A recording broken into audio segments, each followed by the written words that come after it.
চট্টগ্রামে শেখ হাসিনা ও সাবেক শিক্ষামন্ত্রী নওফেল সহ ৩৪ জনের বিরুদ্ধে হত্যা মামলা, অজ্ঞাত আসামি আরো ৫০ জন।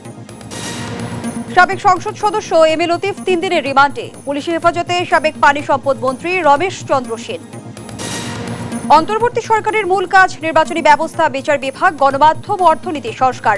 সাউথ গ্লোবাল সামিটে ডক্টর ইউনূস। হাসিনাকে ভারত থেকে এনে বিচারের দাবি বিএনপির, প্রভু নয় বাংলাদেশের জনগণের বন্ধু হতে দেশটির প্রতি আহ্বান।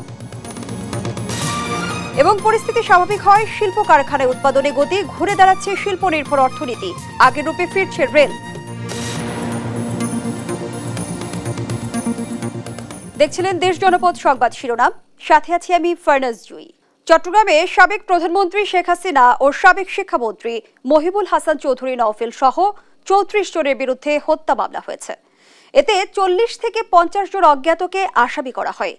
চট্টগ্রাম নগরীর বহদ্দারহাট এলাকায় কোটা সংস্কার আন্দোলনে কলেজ ছাত্র তানভীর সিদ্দিকী হত্যার অভিযোগে এই মামলা হয়। দুপুরে নগরীর চাঁদগাঁও থানায় মামলা করেন নিহতের চাচা মোহাম্মদ পারভেজ। মামলায় ওয়ার্ড কাউন্সিলর এসরারুল হক এসরার, শৈবালদার সুমন, নুরুল আজিম রনিকেও আসামি করা হয়। এ নিয়ে শেখ হাসিনার বিরুদ্ধে এখন পর্যন্ত ৬টি মামলা হয়েছে। এর মধ্যে ৫টি খুনের মামলা ও একটি অপহরণ মামলা। তবে তানভীর হত্যা মামলাটি চট্টগ্রামে তার বিরুদ্ধে প্রথম মামলা।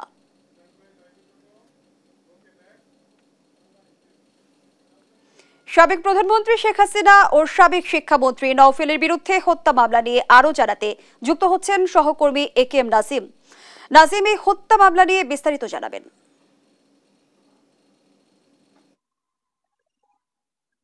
গত 18 জুলাই যে বৈষম্য বিরোধী যে আন্দোলন চলছিল, সেই আন্দোলনের সময় ঘটনা 18 তারিখ নগরের বদরঘাট এলাকায় সাবেক প্রধানমন্ত্রী শেখ হাসিনা এবং সাবেক শিক্ষামন্ত্রী নওফেলের নির্দেশে যারা ছাত্রলীগ, যুবলীগ, আওয়ামী লীগ নেতাকর্মী ছিলেন, তারা ছাত্রদের উপরে হামলা চালায়। সেই হামলায় তানভীর সিদ্দিকী নামে একজন কলেজ শিক্ষার্থী নিহত হয়েছে। তার পরপর যে সেই ঘটনায় নিহত তানভীরের চাচা পারভেজ গতকাল রাতে নগরীর চাঁদগাঁও থানায় মামলাটি দায়ের করেন। এই মামলায় মোট ৩৪ জনকে আসামি করা হয়েছে। এতে করে এই মামলার মধ্যে প্রধানমন্ত্রী শেখ হাসিনা, সাবেক শিক্ষামন্ত্রী নওফেল, চট্টগ্রামের ওয়ার্ড কাউন্সিলর শৈবালদার সুমন, নূর মুস্তাফা টিনু, এসরাল সহ আওয়ামী লীগ, যুবলীগ, ছাত্রলীগের প্রায় ৩৪ জনকে উল্লেখ করে মামলাটি দায়ের করা হয়েছে। পাশাপাশি ৪০ থেকে ৫০ জনকে এই মামলায় অজ্ঞাত আসামি করা হয়েছে।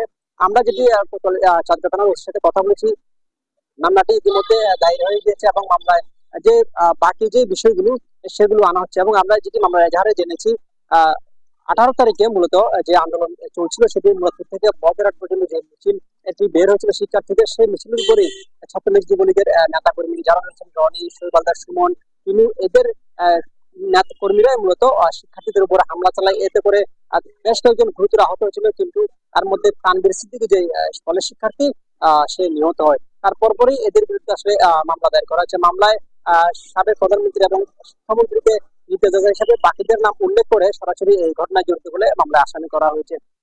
আরেকটি বিষয় হচ্ছে যে আরো কয়েকটি জায়গায় তাদের বিরুদ্ধে মামলা হচ্ছে, কারণ শিক্ষার্থীদের যে আন্দোলনের সময় ছাত্রলীগ, যুবলীগ, আওয়ামী লীগ নেতাকর্মীরা তারা অতর্কিতভাবে হামলা চালিয়ে বিভিন্ন জায়গায় তারা সরাসরি গুলিতে অংশ নিয়েছিল। কারণ আমরা বিভিন্ন যে আন্দোলনের সময় শুরু থেকে শেষ পর্যন্ত আমরা যেটি দেখেছি, শিক্ষার্থীদের যে আন্দোলন, সেই আন্দোলনে আওয়ামী লীগের নেতাকর্মীরা, বিশেষ করে চট্টগ্রাম শহরে যারা বসবাস করতো, যারা ছাত্রলীগ, যুবলীগ ক্যাডাররা রয়েছিলেন, তারা সরাসরি পুলিশের সাথে থেকে মূলত শিক্ষার্থীদের উপরে গুলি চালিয়েছিল। সেই ঘটনায় আসলে কয়েকজন শিক্ষার্থী নিহত হয়েছিল। এর মধ্যে গতকাল রাতে মূলত তানভীরের চাচা পারভেজ বাদে নগরী চাঁদগাঁও থানায় মামলাটি দায়ের করেন। এই ছিল আমার কাছে সর্বশেষ। ধন্যবাদ জানাচ্ছি আপনাকে। দর্শক, চট্টগ্রাম থেকে যুক্ত ছিলেন সহকর্মী এ কে এম নাজিম। সাবেক পানি সম্পদ মন্ত্রী ও ঠাকুরগাঁও ১ আসনের আওয়ামী লীগের সাবেক সংসদ সদস্য রমেশ চন্দ্র সেনকে আটক করা হয়েছে। শুক্রবার রাত 10:30টার দিকে তাকে সদর উপজেলার রুহিয়া এলাকার বাড়ি থেকে সাদা পোশাকধারী পুলিশ সদস্যরা তুলে নিয়ে যান। শেখ হাসিনা সরকারের পতনের পর থেকে তিনি সেখানেই ছিলেন। রমেশ চন্দ্র সেন আওয়ামী লীগের উপদেষ্টা পদে আছেন। 2009 থেকে 2014 পর্যন্ত তিনি পানি সম্পদ মন্ত্রী হিসেবে দায়িত্ব পালন করেন। তিনি 1997 সালের 18 ফেব্রুয়ারি উপনির্বাচনে ঠাকুরগাঁও 1 আসন থেকে প্রথম সংসদ সদস্য নির্বাচিত হন। এরপর 2008, 2014, 2018 ও 2024 সালেও জয়ী হন।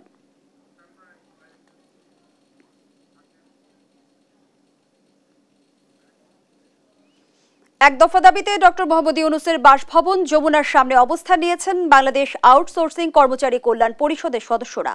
সেখানে আছেন সহকর্মী শাহাদাত নিশাদ। সরাসরি যুক্ত হচ্ছে তার সঙ্গে। নিশাদ, আন্দোলনকারীরা কি দাবি পেশ করতে সেখানে অবস্থান নিয়েছেন, বিস্তারিত জানান। যেমনটি বলছিলাম, আসলে আজকে কিন্তু আমরা দেখেছি বিকেল থেকেই যে রাষ্ট্রীয় অতিথি ভবন যেখানে প্রধান উপদেষ্টা রয়েছেন সেই যমুনার সামনে এখানে একদল যুবক তারা আন্দোলন করছেন। মূলত তাদের যে দাবি, আমরা জানি সরকারি বিভিন্ন কাজে কিন্তু যে আউটসোর্সিংয়ের একটি ব্যবস্থা থাকে এবং সেই ক্ষেত্রে কিন্তু কিছু যুবক যারা আছেন অনলাইনের মাধ্যমে তারা আউটসোর্সিংয়ের মাধ্যমে কাজ করে থাকে এবং সেই কাজগুলো মূলত সরকারি কাজ হয়ে থাকে। কিন্তু এইখানে যেটা দেখা যায় সেটি হচ্ছে আসলে তৃতীয় পক্ষ মাধ্যমে এই কাজগুলো তারা পেয়ে থাকে। এই ক্ষেত্রে তারা যে দাবিগুলো এখন এক দফা দাবি শুরু করেছে সেই দাবিটা হচ্ছে তাদেরকে সরকারিকরণ করতে হবে এবং সরকারি যে সকল সুযোগ সুবিধা রয়েছে তাদেরকে সেই সুযোগ সুবিধার আওতায় আনতে হবে। অর্থাৎ আমরা যদি একটু জানিয়ে রাখি, সরকারি বিভিন্ন যে দপ্তরগুলো রয়েছে ঢাকা ওয়াসা থেকে শুরু করে শিক্ষা ভবন, এলজিইডি, প্রত্যেকটা সেক্টরে যে অনলাইনে কাজগুলো আলাদাভাবে সেগুলো করানো হয়, অর্থাৎ বিভিন্ন টেন্ডারের মাধ্যমে অনলাইনের মাধ্যমে সেগুলো করানো হয়ে থাকে। সেই কাজগুলো যারা করে থাকে এরকম সারা বাংলাদেশে কয়েক লাখ যুবক রয়েছে এবং তাদের পক্ষ থেকেও বিভিন্ন জেলা থেকে আজকে প্রায় কয়েক হাজার যুবক এখানে উপস্থিত হয়েছেন।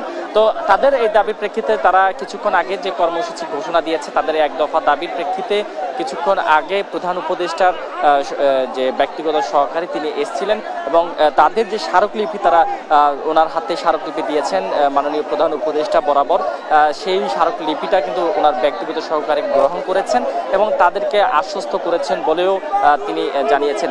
এদিকে তাদের যে আন্দোলনের নেতৃত্ব দিচ্ছেন তাদের যে দাবি তারা জানিয়েছেন তারা 48 ঘন্টার আলটিমেটাম দিয়েছে। 48 ঘন্টার মধ্যে তারা তাদের দাবিগুলো মেনে না নেওয়া হলে তারা আরও কঠোর কর্মসূচির দিকে যাবে বলে জানিয়েছেন এবং একই সাথে বর্তমানে তারা যমুনায় আছেন এবং কিছুক্ষণ পরেই তারা সেখান থেকে শাহবাগের দিকে যাবেন এবং তাদের যে দাবিগুলো সেই দাবিগুলো নিয়ে তারা সোচ্চারভাবে তাদের যে কর্মসূচি সেই কর্মসূচি পালন করবেন।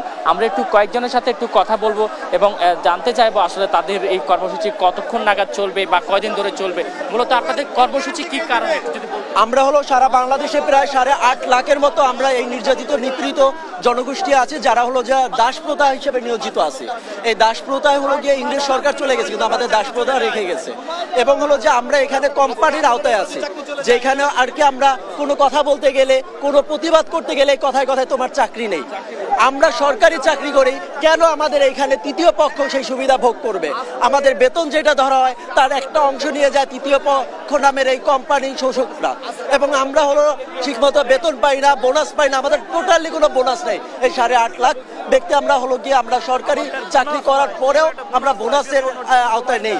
সেক্ষেত্রে আমার একটাই কথা যে আমরা সারা বাংলাদেশের 8.5 লাখ এই আমরা দাসপ্রথা যারা এই দাসপ্রথা থেকে আসলে এইভাবেই কিন্তু তারা তাদের দাবিগুলো যেগুলো আছে সেগুলো কিন্তু একে একে জানাচ্ছেন এবং সেক্ষেত্রে তাদের যে কর্মসূচি এখান থেকে কিছুক্ষণ পরেই তারা সেখান থেকে নিয়ে যাবেন এবং এখানে রাষ্ট্রীয় অতিথি ভবনের সামনে যমুনার সামনে আমরা দেখেছি সেনাবাহিনী থেকে শুরু করে বিজিবির যে টিম তারা কিন্তু শক্তভাবে কঠোরভাবে অবস্থান নিয়েছেন যেন কোনো ধরনের কোনো অপ্রীতিকর ঘটনা না ঘটে।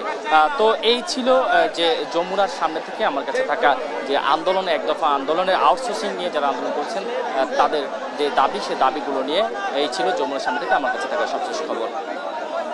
ধন্যবাদ জানাচ্ছি আপনাকে। দর্শক, জানাচ্ছিলেন সহকর্মী শাহাদাত নিশাদ। চট্টগ্রাম বন্দর এলাকার সাবেক সংসদ সদস্য এম এ লতিফকে 3 দিনের রিমান্ডে পাঠিয়েছেন আদালত। সকালে তাকে চট্টগ্রাম মেট্রোপলিটন ম্যাজিস্ট্রেট আদালতে হাজির করা হয়। আন্দোলনকারীদের উপর হামলা ও গুলির বিষয়ে জিজ্ঞাসাবাদের জন্য 8 দিনের রিমান্ড আবেদন করে পুলিশ। পরে বিচারক জুয়েল দেদের আদালত 3 দিনের রিমান্ড মঞ্জুর করে। এর আগে সকালে সহিংসতার মামলায় লতিফকে বাইজিদ থানা থেকে গ্রেপ্তার করা হয়। মামলার এজাহারে বলা হয়, গেল 4 আগস্ট চট্টগ্রাম নিউ মার্কেট চত্বরে বৈষম্য বিরোধী ছাত্র আন্দোলনকারীদের উপর তার নেতৃত্বে হামলা ও গুলি ছোড়া হয়। রিমান্ড মঞ্জুরের পর সাংবাদিকদের এসব তথ্য জানান আসামি পক্ষের আইনজীবীরা। বিজ্ঞ আদালত রিমান্ড আমাদের বিস্তারিত আলোচনার পরে রিমান্ড মঞ্জুর করছেন 3 দিন এবং সেখানে সুনির্দিষ্ট করে বলা হয়েছে, অর্থাৎ যদি মহামান্য হাইকোর্টের রিমান্ড বিষয়ক যদি কোনো রুলিং আছে সেই রুলিংয়ের যদি কোনো নীতি অমান্য করে এবং তাকে রিমান্ডে নেওয়ার আগে মেডিকেল চেকআপ এবং রিমান্ডের পরে মেডিকেল চেকআপ দুটোটার এভিডেন্স দেওয়ার পরে যদি কোনো ধরনের যদি রিমান্ডে তাকে টর্চার করা হয়, কোনো ধরনের তাকে যদি আঘাত করা হয়, এরকম যদি প্রমাণিত হয়, সেই আয়ুর বিরুদ্ধে কী করা হবে, তার বিরুদ্ধে অ্যাকশন নেওয়া হবে, লিগ্যাল অ্যাকশন নেওয়া হবে। আমার আদালত সেটা সুনির্দিষ্ট করে বলে দিয়েছে। নির্বাচনী ব্যবস্থা, বিচার বিভাগ, গণমাধ্যম ও অর্থনীতির সংস্কার করাই সরকারের প্রধান কাজ বলে জানিয়েছেন অন্তর্বর্তীকালীন সরকারের প্রধান উপদেষ্টা ডক্টর মোহাম্মদ ইউনূস। সকালে ভার্চুয়ালি গ্লোবাল সাউথ সামিটে অংশ নিয়ে দক্ষিণ এশিয়ার নেতাদের উদ্দেশ্যে এসব কথা বলেন তিনি।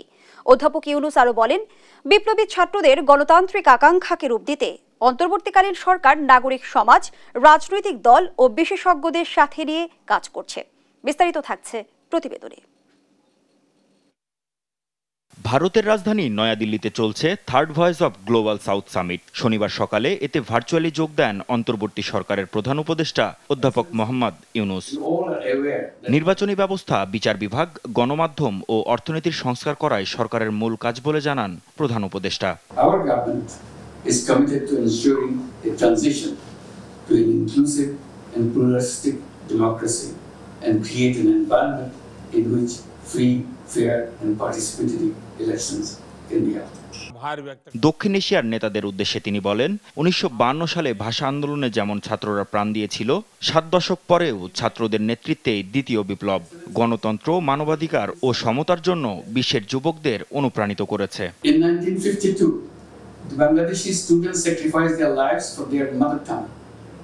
It inspired the struggles for the right to speak in their own mother language all over the world. Some 7 decades later, our student-led second revolution is inspiring youth throughout the global south to raise their voice for democracy and human rights, dignity, equality and shared prosperity. তরুণদের ছোঁয়ায় ঢাকা বিশ্বের গ্রাফিতির রাজধানীতে পরিণত হয়েছে উল্লেখ করে কনফারেন্সে অংশগ্রহণকারী সরকার প্রধানদের বাংলাদেশে আসার আহ্বানও জানান নোবেলজয়ী doctor Mohammad Yunus. Your Excellencies, I invite you to visit Dhaka soon. Otherwise, you may miss something very, very important for us. Much of the Dhaka has turned into graffiti capital of the world. Mahmud Hasan, দেশ TV, Dhaka. গণহত্যার দায়ে শেখ হাসিনাকে দেশে ফিরিয়ে এনে বিচারের দাবি জানিয়েছেন বিএনপির স্থায়ী কমিটির সদস্য মেজর অবসরপ্রাপ্ত হাফিজ উদ্দিন আহমদ। ভারতকে প্রভু হওয়ার চেয়ে এদেশের জনগণের বন্ধু হওয়ার চেষ্টা করার আহ্বান জানান তিনি। বিএনপি যে আন্দোলনে শুরু করেছিল ছাত্র সমাজের হাত ধরে তা সফল হয়েছে বলেও দাবি তার। বিস্তারিত সাইফুল রিপোর্টের প্রতিবেদনে। ছাত্র জনতার ওপর পুলিশের গণহত্যার নির্দেশদাতা শেখ হাসিনাকে দেশে ফিরিয়ে এনে বিচার ও সন্ত্রাসী সংগঠন হিসেবে আওয়ামী লীগকে নিষিদ্ধ ঘোষণার দাবিতে জাতীয় প্রেস ক্লাবে সমাবেশ ও আলোচনা সভার আয়োজন করে জাতীয়তাবাদী মুক্তিযোদ্ধা দল।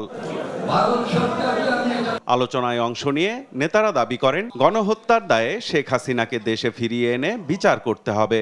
গণহত্যাকারী রাজনৈতিক দল আওয়ামী লীগ এবং তার দোসরদেরকে যদি বাংলাদেশে রাজনীতি থেকে নিষিদ্ধ করা না হয়, ওরা অস্থিতিশীল করবে এই দেশকে। যদি বন্দি চুক্তির নামে ইন্ডিয়া থেকে শেখ মুজিব হত্যার আসামিকে বন্দি বিনিময় চুক্তি এনে ফাঁসি দিতে পারে, তত্ত্বাবধায়ক সরকার শেখ হাসিনাকে অবিলম্বে এনে বিচারের আওতায় এনে ফাঁসি দেবে। দেশের গুরুত্বপূর্ণ জায়গায় এখনো দালালরা বসে আছে দাবি করে নেতারা বলেন, ঢেলে সাজাতে হবে আইন শৃঙ্খলা বাহিনী, পুলিশকে। এখনো এই দালালরা আছে, ওই সাংবাদিক বলেন, ব্যবসা বলেন, বিভিন্ন জায়গায় বলেন, হয়তো লোকজন কিছু পাল্টাইছে কিন্তু তারা কিন্তু আছে। কাজে তাদেরকে পুনরায় পুরা না পাল্টাইতে পারলে দেশ স্বাধীন হবে না। আওয়ামী লীগের ব্লাড ছাড়া কাউকে চাকরি দেয় নাই, কাজে এখনো পুলিশে যারা জয়েন করে নাই, আজকের মধ্যে তাদের চাকরি বাতিল করে এই ছাত্রছাত্রীদেরকে নতুন চাকরি দেন, নতুন চাকরি দেন। কিসের তোয়াজ করতে হবে? 90 রাজাকার, এরাই হলো 90 রাজাকার।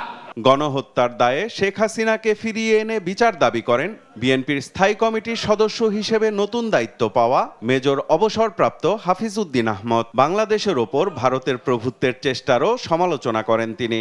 ভারত সম্পর্কে বলতে চাই, আপনারা মুক্তিযুদ্ধে আমাদেরকে সাহায্য করেছেন, অনেক কৃতজ্ঞ। লড়াই করেছেন, আমাদের পাশাপাশি যুদ্ধ করেছেন, কিন্তু এই দেশকে প্রভু হওয়ার কোনো চেষ্টা করবেন না, জনগণের বন্ধু হওয়ার চেষ্টা করেন।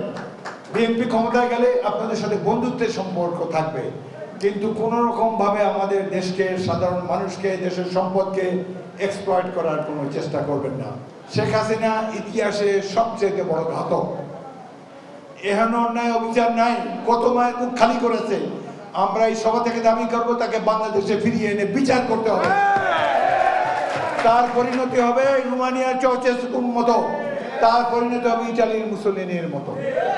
এই আন্দোলন শুরু করেছে বিএনপি, জীবন দিয়েছে বিএনপি, কিন্তু একে সাফল্যের দ্বার প্রান্তে নিয়ে সফল করেছে এই লড়াকু ছাত্র সমাজ, পেশাজীবী, তাদেরকে আমরা গভীর শ্রদ্ধা জানাই।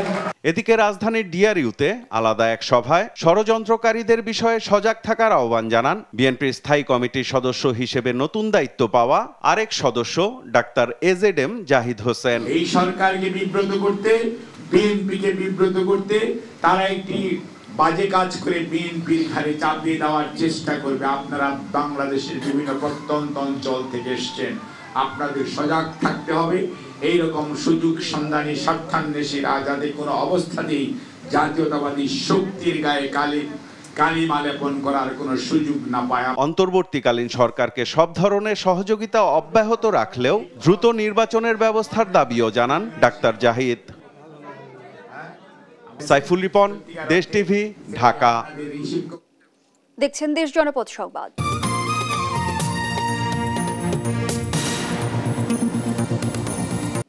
দিন গড়ানোর সাথে সাথে দেশের বিভিন্ন প্রান্তে শিল্প কারখানায় উৎপাদনে বাড়ছে গতি, ঘুরে দাঁড়াচ্ছে শিল্প নির্ভর অর্থনীতি।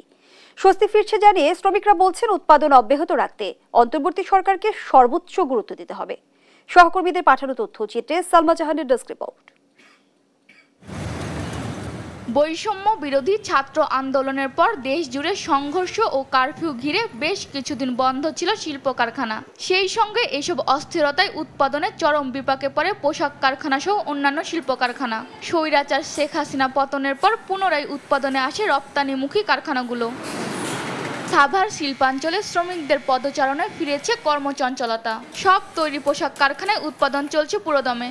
অন্তর্বর্তী সরকারের কাছে শ্রমিকদের চাওয়া কোনো কারণেই যাতে আর বন্ধ না হয় কারখানা। আমাদের প্রোডাকশন শুরু হয়ে গেছে, এভাবে যদি আমরা চলতে থাকি তাহলে আমাদের আগামী দিনগুলি আমরা আরো ভালো করতে পারবো। গ্যাঞ্জামের কারণে আমাদের স্যালারিটা আর কি ওইভাবে পাই নাই, অনেক দেরি করে পাইছি। আর এখন গ্যাঞ্জাম না থাকলে আমরা ভালোভাবে স্যালারির আশা করি। যানবাহনের নিরাপত্তা আমরা চাই, যাতে সবাই কাজ করে সুষ্ঠুভাবে কাজ করতে পারে, ঘরে ফিরে যেতে পারে, এটাই আমাদের প্রত্যাশা। স্বস্তি ফিরেছে নারায়ণগঞ্জের শিল্প কারখানার শ্রমিকদের মাঝেও। গত কয়েকদিনের তুলনায় শনিবার ফতুল্লার বিসিক ও আদমজি শিল্পনগরীর বিভিন্ন কারখানায় কর্মজীবী মানুষের বাড়তি চাপ দেখা গেছে। চলছে পুরোদমে উৎপাদন। পরিবেশ খুবই ভালো এবং সব ওয়ার্কার আসতেছে এবং কোনো কেউ অ্যাবসেন্ট করে নেই। সরকার চেঞ্জ হয়েছে, এখন আসতেছে সব ঠিক হয়ে যাবে। গাজীপুরেও কারখানাগুলোতে ধীরে বাড়ছে উৎপাদন।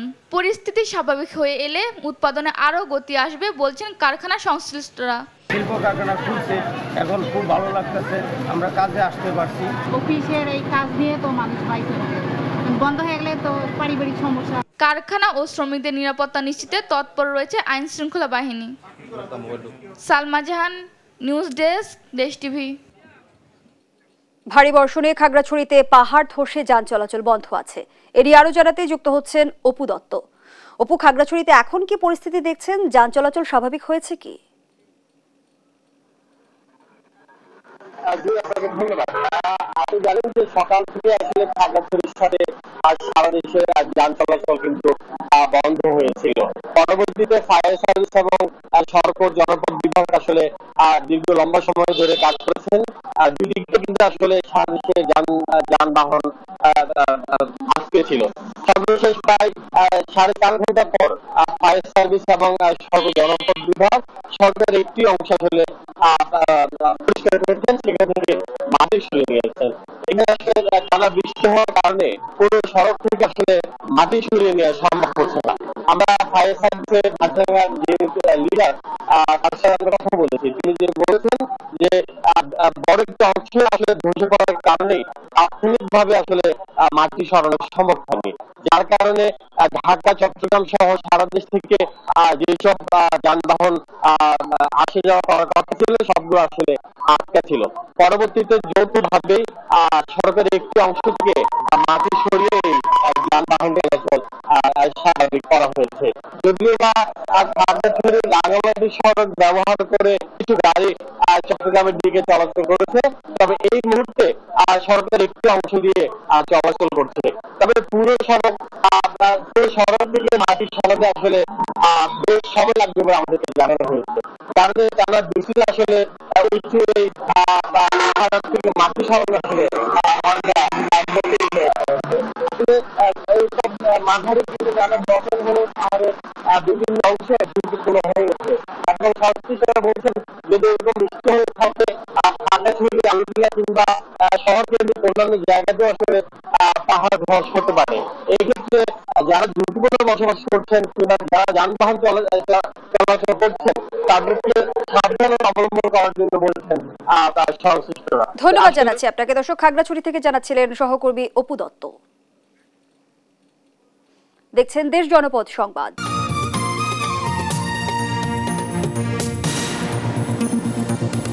কুর্মিটোলা জেনারেল হাসপাতালে আহতদের দেখতে গিয়ে কথা বলছেন বৈষম্য বিরোধী ছাত্র আন্দোলনের সমন্বয়ক হাসনাত আব্দুল্লাহ।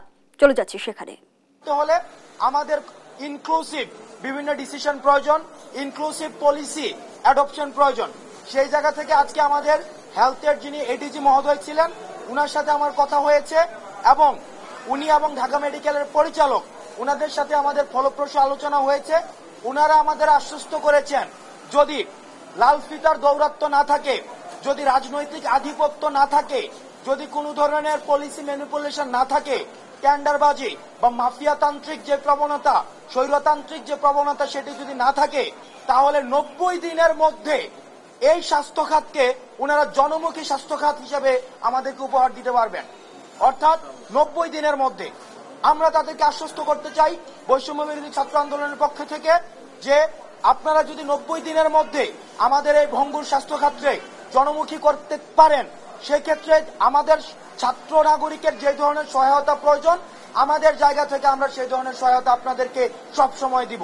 অর্থাৎ আমরা নিশ্চিত করতে চাই যে মাফিয়াতন্ত্র ছিল হসপিটালগুলোতে, যেই স্বৈরতান্ত্রিক যে শাসন ব্যবস্থা ছিল হসপিটালগুলোতে, সেই স্বৈরতান্ত্রিক শাসন ব্যবস্থা বা কাঠামো এই হসপিটালগুলোতে আর কখনোই ফিরবে না এবং সেই কফিনে ছাত্র নাগরিক একদম আজীবনের জন্য পেরেক মেরে দিয়েছে। সুতরাং আপনারা নির্ভয়ে কাজ করবেন যাতে করে আমাদের যে স্বাস্থ্য খাতটি রয়েছে এই স্বাস্থ্য খাতটি জনকল্যাণমুখী হতে পারে। দ্বিতীয়ত আরেকটি বিষয়, সেটি হচ্ছে ইতিমধ্যে আজকে সকালে আমরা যখন গিয়েছি সেখানে গিয়ে ঢাকা মেডিকেলের পরিচালক এবং আমাদের এডিজি মহোদয়ের মিটিং এর মধ্য দিয়ে আমরা দেখেছি যে আমাদের সমন্বয়ক এবং সহ সমন্বয়কের নামকাওয়াস্তে সমন্বয়ক এবং সহ সমন্বয়কের নাম সর্বস্ব সমন্বয়ক এবং সহ সমন্বয়কের উৎপাত বেড়ে গিয়েছে। তারা অনেক বেশি সেবা করতে গিয়ে, সুবিধা দিতে গিয়ে তাদের স্বাভাবিক কার্যক্রমে বিঘ্নিত করছে। সেজন্য যাতে করে আহতরা চিকিৎসা সেবা নির্বিঘ্নে পায়, সেজন্য আজকে স্পেশালাইজড ডেডিকেটেড কেয়ার ইউনিট প্রত্যেকটি সরকারি হসপিটালে পুনরাবৃত্তি করছে। স্পেশালাইজড ডেডিকেটেড কেয়ার ইউনিট করে দেওয়া হয়েছে, যেখানে শুধুমাত্র আহতদের চিকিৎসা করা হবে এবং সেই চিকিৎসাটি হবে সম্পূর্ণ ফ্রিতে, কোনো ধরনের অর্থ লাগবে না এবং শুধুমাত্র চিকিৎসা প্রক্রিয়ায় নাই, বরং মেডিকেল ইকুইপমেন্টস যে ক্রয় করার ক্ষেত্রে সেগুলোর ক্ষেত্রে কোনো ধরনের টাকা লাগবে না। দ্বিতীয়ত যে বিষয়টি, প্রাইভেটের ক্ষেত্রে যেই টাকা ইতিমধ্যে নেওয়া হয়েছে এই টাকাটি রিফান্ড কিভাবে করা যায় সেটি নিয়ে আমাদের কথা হয়েছে। উনারা আমাদের আশ্বস্ত করেছেন যারা ইতিমধ্যে প্রাইভেটের টাকা দিয়ে দিয়েছেন তাদের টাকাটি রিফান্ড করা হবে এবং পরবর্তীতে প্রাইভেটে আর কোনো ধরনের চিকিৎসার টাকা লাগবে না। অর্থাৎ আমরা যদি দেখি আহতদের চিকিৎসার সরকারি এবং বেসরকারি খাতের যেই সেবাটি রয়েছে সেই সেবাটি সম্পূর্ণভাবে ফ্রি করে দেওয়া হয়েছে, আজকে থেকে সম্পূর্ণভাবে ফ্রি। আর আরেকটি সচেতনতা, আমরা গণমাধ্যম কর্মীদের আপনাদের হচ্ছে সহযোগিতা চাই। সেক্ষেত্রে আজকে আমরা যখন নিটোরে গিয়ে দেখি সমন্বয়ক এবং সহ সমন্বয়ক পরিচয়ে ব্যানার টানিয়ে সেখানে ফান্ডিং করা হচ্ছে, সেখানে ফান্ড কালেকশন করা হচ্ছে এবং আমরা হাতে নাতে টাকা সহ 1,80,000 টাকা সহ একটা একটা পক্ষকে আমরা ধরেছি। আমরা স্পষ্ট করে দিতে চাই, বৈষম্য বিরোধী ছাত্র আন্দোলন 5 জুন থেকে যখন আন্দোলনটি করছে আজকে পর্যন্ত আমরা কোনো ধরনের আর্থিক লেনদেনের সাথে সম্পর্কিত না, একটা টাকাও আমরা আর্থিক লেনদেনের সাথে সম্পর্কিত না। আমাদের যদি কোনো ধরনের আর্থিক সহায়তা প্রয়োজন হয় সেটি স্বাস্থ্য মন্ত্রণালয়ের মাধ্যমে অথবা সংশ্লিষ্ট মন্ত্রণালয়ের মাধ্যমে জানানো হবে। কুর্মিটোলা জেনারেল হাসপাতালে কথা বলছেন বৈষম্য বিরোধী ছাত্র আন্দোলনের সমন্বয়ক হাসনাত আব্দুল্লাহ। আমরা সরাসরি ছিলাম সেখানে। দেখছেন দেশ জনপদ সংবাদ।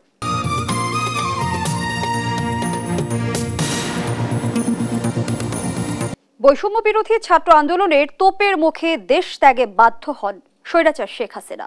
এ সময় হামলা মামলার শিকারের পাশাপাশি প্রাণ দিতে হয়েছে অনেককে। এমন চড়াই উতরাই পেরিয়ে বিজয় এলেও এখনো জীবনের নিরাপত্তা নিয়ে শঙ্কায় ময়মনসিংহের বেশ কয়েকজন সমন্বয়ক। ইলিয়াস আহমেদের তথ্যচিত্রে সালমা জাহানের ডেস্ক রিপোর্ট। সরকারি চাকরিতে কোটা সংস্কারের দাবিতে সারা দেশের মতো গত 6 জুলাই ময়মনসিংহের আনন্দমোহন কলেজ সহ বেশ কয়েকটি শিক্ষা প্রতিষ্ঠানে শুরুতে 10 থেকে 15 জন শিক্ষার্থী রাজপথে নেমেছিলেন। শুরুটা কয়েকজন করলেও সেই আন্দোলনে গণহারে যোগ দেয় ছাত্ররা। প্রশাসন এবং আওয়ামী লীগের নেতাকর্মীদের বাধা উপেক্ষা করে আন্দোলনের ধারাবাহিকতা ধরে রাখে সমন্বয়করা। আন্দোলন দমনে ব্যর্থরা যে কোনো সময় ক্ষতির কারণ হতে পারে শঙ্কা সমন্বয়কদের। ছাত্রলীগের প্রেতাত্মারা, যুবলীগের প্রেতাত্মারা এরা কিন্তু এখনো এই শহরে ঘোরাঘুরি করছে। আমাদের মাঝে মাঝে এই ইয়াটা মনে হয় আর কি, যে আসলে এরা তো আমাদের আশেপাশেই আছে, যে কোনো সময় ক্ষতিটা করতে পারে। এবং আমরা চাইবো এখানে যাতে আর কখনোই কোনো স্বৈরাচার জায়গা না বসতে পারে। জনগণের গণতান্ত্রিক অধিকার। সুন্দর বাংলাদেশের প্রত্যাশা করে সমন্বয়করা বলছেন, কোনো অপশক্তি যেন আর মাথা চারা দিয়ে উঠতে না পারে, সেজন্য তাদের দমন করতে হবে শক্ত হাতে। যদি কোনো অপশক্তি আমাদের ভিতরে আবার মাথা চারা দিয়ে উঠতে চায়, আমরা তাকে কঠোর হস্তে দমন করি। ভবিষ্যতে যদি এরকম কোনো বিরোধী মত দমনের চেষ্টা করে কেউ, যে কোনো সরকার, আমরা তার বিরুদ্ধে রুখে দাঁড়াবো। যেভাবে একটা স্বৈরাচারের পতন করেছি, আশা করব যদি পরবর্তীতে আমাদের উপরে এরকম কোনো হুমকি আসে, আমরা ছাত্র জনতা আবার রুখে দেব। গণতন্ত্র প্রতিষ্ঠার লক্ষ্যে এমন একটি আন্দোলন প্রয়োজন ছিল বলছেন সাধারণ মানুষ। আর নাগরিক নেতারা বলছেন, যাদের নেতৃত্বে দেশ আবারও স্বাধীনতা পেয়েছে তাদের যেন সঠিকভাবে মূল্যায়ন করা হয়। আমরা চাই যে চাঁদাবাজি একেবারে বন্ধ হয়ে যাক, লুটপাট, ভাঙচুর, এগুলো আগুন সন্ত্রাস চাই। এদেরকে সঠিকভাবে গাইড করে, এদেরকে নিয়ন্ত্রণ করে এবং সঠিক পথ দেখিয়ে এদেরকে মূল্যায়ন করা, এরা যেন আবার বিভ্রান্ত না হয়। বৈষম্য বিরোধী আন্দোলনে জেলায় 4 জন শিক্ষার্থী ও 1 জন কৃষক নিহত হন। আহত হয়েছেন প্রায় শতাধিক মানুষ। তাদেরও পাশে দাঁড়ানোর দাবি এলাকাবাসীর।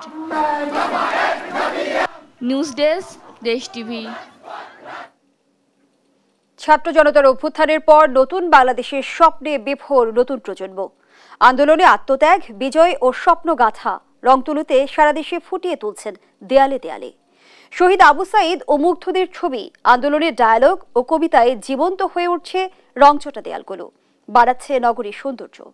সহকর্মীদের তথ্য ছবিতে আপনপর রিপোর্ট। আমরা যদি না জাগি মা, কেমনে সকাল হবে? আমরাই গড়ব নতুন বাংলাদেশ। সত্য সমাগত, মিথ্যা অপসৃত, এমনই আশা জাগানিয়া সব উক্তি আর ক্যালিওগ্রাফি শোভা পাচ্ছে ঝিনাইদহ শহরের দেয়ালে দেয়ালে। রাজনৈতিক নেতাদের ছবি আর বিভিন্ন পোস্টারে ঢাকা থাকা দেয়ালের নজর কাড়া পরিবর্তনে খুশি নগরবাসী। সমস্ত জায়গা পরিষ্কার পরিচ্ছন্নতা করছে, এগুলো আমরা দেখে অত্যন্ত খুশি। আমরা আর্টের মাধ্যমে অনেক কিছু প্রকাশ করতে পারি, যেটা মুখের ভাষায় আমরা প্রকাশ করতে পারি না। দেশপ্রেম, বিপ্লব আর সচেতনতার স্লোগানে সেজেছে নোয়াখালী শহর। দেয়াল চিত্রে রয়েছে শহীদ আবু সাঈদ ও মুগ্ধের আত্মত্যাগ, আছে সমাজ সংস্কারের স্বপ্নের কথাও। দেয়াল চিত্রে প্রকাশ করা নিজেদের স্বপ্নের বাস্তবায়ন দেখতে চায় শিক্ষার্থীরা। কিছু কিছু প্রতিবাদী জিনিস, কিছু শিক্ষণীয় ব্যাপার আছে যেগুলো আমরা এখন দেয়ালে ফুটিয়ে তুলতেছি। নোয়াখালীকে সর্বোচ্চভাবে যতটুকু সুন্দর করার সর্বোচ্চ চেষ্টা করছি। একই সাজে ভোলা শহরও শিক্ষার্থীরা নিজেদের রং তুলির আছড়ে বদলে দিচ্ছে শহরের চিত্র। এতে স্থান পায় ইতিহাস, ঐতিহ্য ও বীরত্ব গাথা। আমরা নিজ উদ্যোগে নিজের জেলাকে সুন্দরভাবে সাজানোর জন্য এই দেয়াল করতেছি। ছাত্র ভাই বোনেরা যে দেয়াল লেখন করতেছে, এটা অনেক ভালো লাগতেছে। পটুয়াখালী শহরের দেয়ালগুলোও বদলে গেছে নতুন প্রজন্মের হাতের ছোঁয়ায়। শোভা পাচ্ছে অমর কবিতাংশ, বলবীর চির উন্নতম শির এবং মোরা আকাশের মতো বাধাহীন সহ বিপ্লব ও বিজয় গাথা। আন্দোলনে যা যা হয়েছে ওইটা আমরা পরবর্তী প্রজন্মের কাছে তুলে ধরার জন্য আমরা দেয়ালে গ্রাফিটি করতেছি। আমাদের দেশটা যাতে ছবির মতন সুন্দর হয়, যাতে আমরা পরিষ্কার পরিচ্ছন্ন এবং সুন্দর একটা দেশ পাই। 24-এর গণ অভ্যুত্থানের চিত্র ও নতুন দিনের স্বপ্ন কথায় সেজেছে ফেনী শহরও। গ্রাফিতি আর দেয়াল লিখনে পেয়েছে নতুন রূপ। আমাদের এই গ্রাফিতির মূল থিমটা হচ্ছে আসলে স্বাধীনতার সুখ। যারা দুর্নীতিটা আসলে করেছে তারাই যাতে সামনের বার আরো সচেতন হয়। আন্দোলন করেছিল, আমরা সেটি স্মরণ করে রাখার জন্যই এটি এঁকেছি। দেয়ালে দেয়ালে ফুটিয়ে তোলা শিক্ষার্থীদের স্বপ্নের মতোই সুন্দর হোক আগামীর বাংলাদেশ, প্রত্যাশা সবার। আপন অপু, নিউজ ডেস্ক, দেশ টিভি। এ পর্যায়ে দেশ জনপদ সংবাদ শিরোনাম জানিয়ে দিচ্ছে আরেকবার।